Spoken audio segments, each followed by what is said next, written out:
Ils luttent tous contre plusieurs maux qui minent la société, qui minent le peuple naturellement camerounais, car c'est dans le cadre du Cameroun que nous parlons aujourd'hui.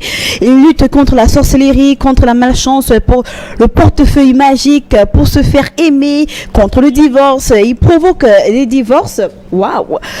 Retour de l'amour conjugal, le gain facile contre le poison. Ils luttent naturellement pour des impuissances totales, contre l'affectation non désirée, contre l'épilepsie et même contre l'ulcère et les battements de cœur, aide-mémoire, azoospermie, hypertension, richesse et la stérilité également. Il y en a tellement, la liste est tellement pleine. On parle des marabouts. Là, précédemment, nous sommes dans un site web, on l'appelle le Grand Marabout de Douala. Il met le pays, il met la ville et naturellement, il découle tout ce dont il peut faire pour vous. Et forcément, à moindre coût. C'est toujours écrit comme ça, tout un site web dédié à un marabout, à lui seul, qui vient à bout de plus de 54 affections. Donc, avec des contacts à l'appui, non loin de vouloir faire la publicité, on veut comprendre leur impact dans la société. Lorsque un marabout s'insurge dans votre vie de couple et te fait comprendre que ton mari ne t'aime plus, mais je vais te donner une potion magique qui fera en sorte qu'il puisse revenir à des meilleurs sentiments. Qu'est-ce qui se passe la plupart des temps? On veut connaître l'impact des marabouts dans la société. Tel est le thème en cette matinée et nous allons nous retourner vers Monsieur Pascal Tchana. Il sait exactement où avoir le bon gîte et naturellement parfois même le couvercle. On parle du DG du groupe Intel. Bembekiri à vous. Bembekiri. D'accord. C'est le 6K2, tu te présentes comme tu veux. Tu as tout le temps, c'est ton émission, mais en langue natale. Ok. Bon, dans ma langue, on dit Tchobanjege, qui littéralement veut dire comment vont les histoires. Bon, c'est une façon de dire comment ça va. D'accord, on peut recommencer maintenant. Alors, je recommence Tchobanjege. Et on répond Affitia pour dire que tout va bien. D'accord, il y a encore du français dedans. Est-ce qu'on peut recommencer? Alors, Tchobanjege. Affitia. Et après? Et après, on continue la conversation. Ça, c'est de la tricherie. Non, je n'ai pas de souci. Alors, je vais répondre à ma langue. Non, on se présente naturellement en langue natale. Alors, je me présente. Ma présenté ou là ma trad ne chupa bunchenjo dans l'ensamba Pascal Tchana et me bamène Tchana Zachari, commissaire divisionnaire à retraite là. Et ce matin, présenté bien, je me fit ne fa bina dans un climat difficile là et ne yo babi fine trale voilà bon voilà.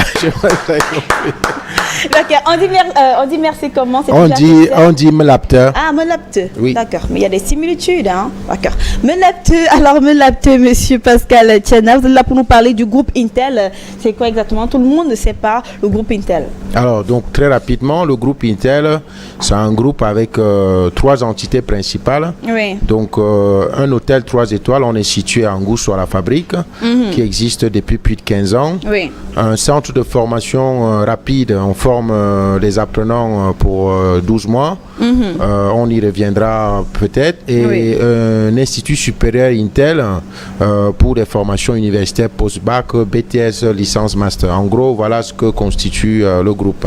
D'accord, le groupe Intel. Et là, présentement, vous avez des nouvelles formations. Ça se passe comment? Alors, en ce moment, compte tenu du planning, là, on a des nouvelles formations. Surtout, on a la tutelle, des nouvelles tutelles pour les formations de licence en agriculture, donc pour devenir ingénieur de travaux agro-pastoral avec l'université de la FASA de Tchang. Oui. Donc, d'un point de vue actualité, c'est ce qui nous a occupé ces derniers mois, dont la tutelle a été à peine signée. Et puis, nous préparons pour demain une descente sur Bafoussam pour assister au forum métier à l'université, au lycée technique. Et puis les 27-28, nous organiserons les forums métiers dans notre campus, justement pour essayer de proposer les différents métiers que nous offrons aux bacheliers. Voilà. D'accord. Au bachelier, on parle pratiquement d'une école de formation là. Oui, donc en termes d'école de formation, l'idée c'était d'avoir une continuité en termes de niveau. Donc au centre de formation, on a tous les profils. Ça peut être des gens qui ont un niveau d'études ou pas. L'important c'est de pouvoir lire et acquérir des aptitudes parce qu'une formation c'est pour apprendre un métier. Et donc nous formons essentiellement en hôtellerie-restauration, c'est le cœur de notre métier. Et nous formons aussi en informatique, les sciences de gestion. Et notre particularité c'est que nous mettons un accent très particulier à l'animation pratique parce que nous on estime que venir faire une formation c'est d'abord et avant tout apprendre à pratiquer et c'est ce que nous on fait quotidiennement et on y tient franchement. D'accord, on retient que c'est pour monsieur tout le monde, que vous soyez diplômé ou pas. Et comment faire pour y adhérer?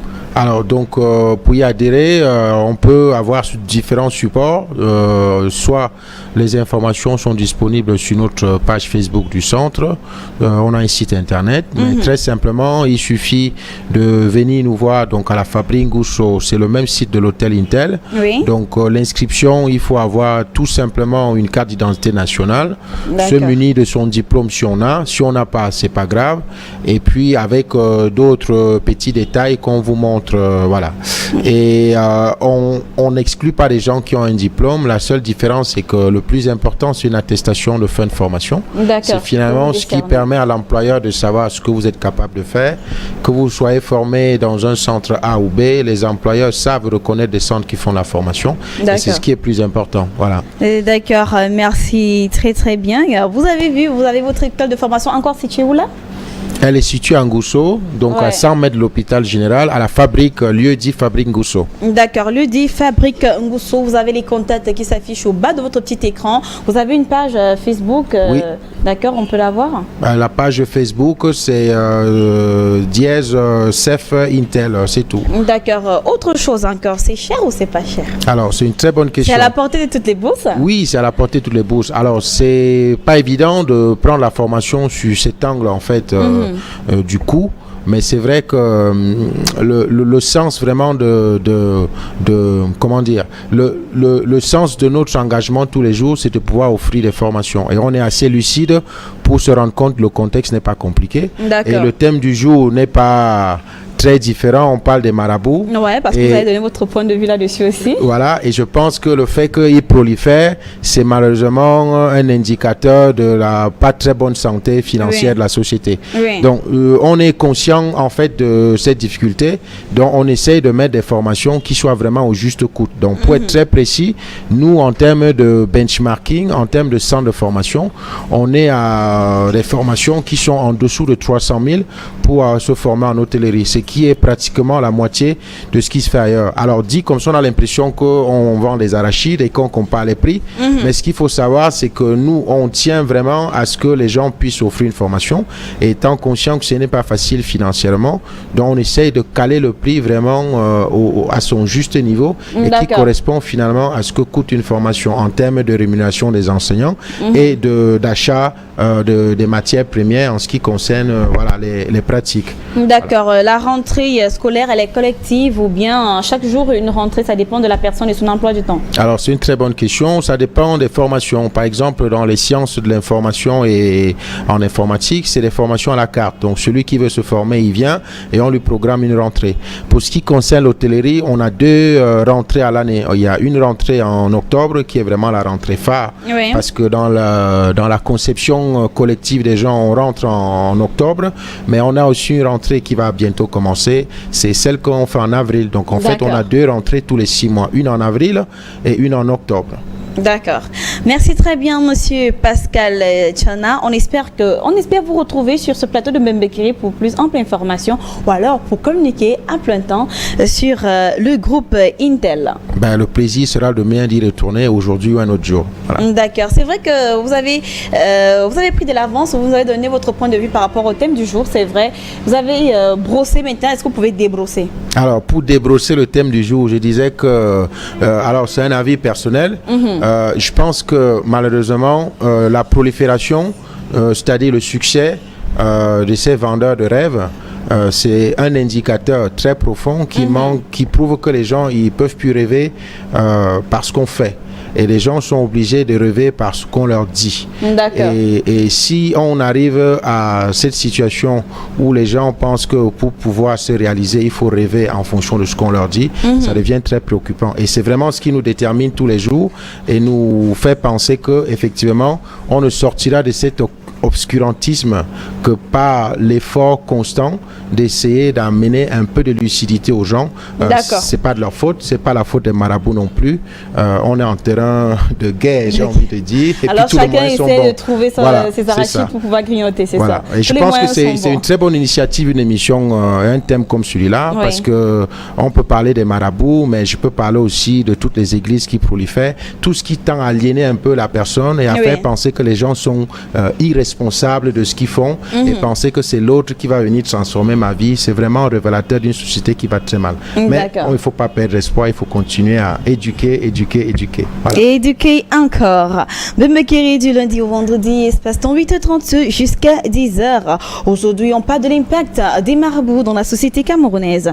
Bonjour, moi c'est Pipo, le chanceux. J'aimerais savoir quelles sont les conséquences et les avantages de la papaye. Ça, c'est pour les astuces, d'accord? Salut, je suis Stéphane depuis Angola. Ce thème est très pertinent. Un célèbre dicton africain affirme: l'enfant s'accroche sur les épaules d'une grande personne pour pouvoir plus haut.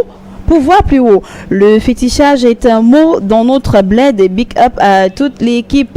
Le décor est agréable dans l'ensemble. Merci très bien Stéphane. On va prendre une petite pause Expo de Ben dans l'homme et on revient avec la revue de la presse de Yaï.